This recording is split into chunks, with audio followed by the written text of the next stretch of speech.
शरणं शरणं शरणं। मनुष्य के जीवन में दो प्रकार की समस्याएं उठती हैं।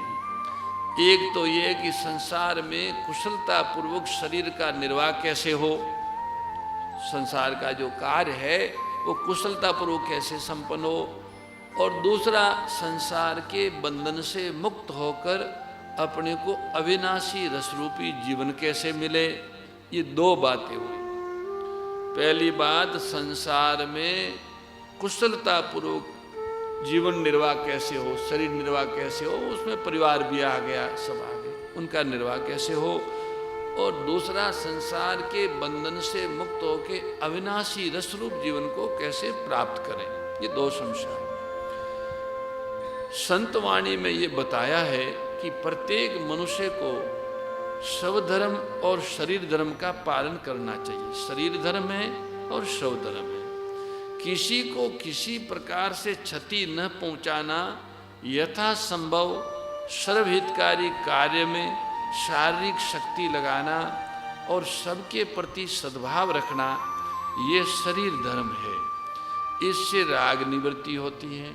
शरीर और संसार को अपना न मानना, इनसे अपने लिए कुछ न चाहना तथा सर्व समर्थ प्रभु को अपना मानना, ये स्वधर्म है। स्वधर्म कहो या आत्मधर्म कहो।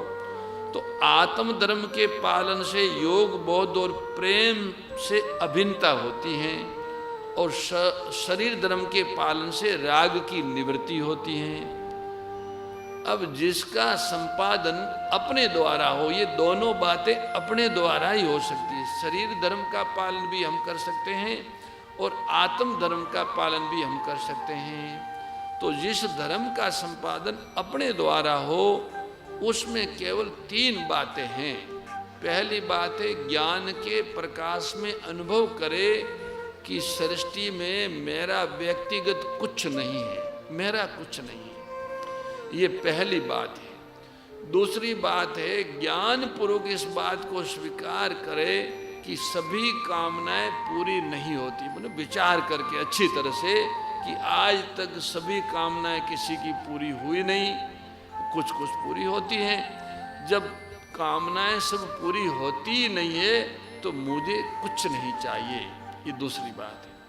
और तीसरी बात है, आस्था, श्रद्धा, विश्वास पूर्वक हरि आश्रय ग्रहण करना, भगवत आश्रय। प्रभु ही केवल अपने हैं, अभी हैं, अपने में हैं। इन तीन प्रकार के व्रतों को स्वीकार करना मानव का स्वधर्म है, स्वधर्म कहलाता है, आत्मधर्म कहलाता है। इसके पालन करने में कोई भी मानव कभी भी पराधीन नहीं है। अगर आपको इसमें कोई इन तीन बातों में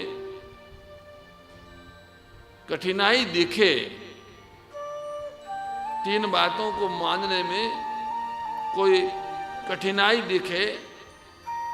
दिखती हो, तो आप जैसे अभी ये लिखा, ऐसे लिख के प्रश्न कर सकते हैं या बोल भी सकते हैं, तो उसका समाधान हो जाएगा। कोई भी कठिनाई किसी भाई को मालूम होती हो, किसी बहन को मालूम होती हो, व्यक्तिगत कुछ नहीं है, इस बात को मानने में, अचाह होने में अथवा हरि आश्रय लेकर निश्चिंत और निर्भय होने में कोई कठिनाई मालूम हो तो आप प्रश्न कर सकते हैं। वास्तव में कोई कठिनाई है ही नहीं। हाँ, अगर आपको केवल सुख दुख का भोग करना है, तब तो भाई आत्मधर्म की आवश्यकता ही नहीं है। जिसे सुख की दासता और दुख के भय से रहित होना है, उसके सामने ये उपाय और पुरुषार्थ है जिसको कि उसे करना चाहिए।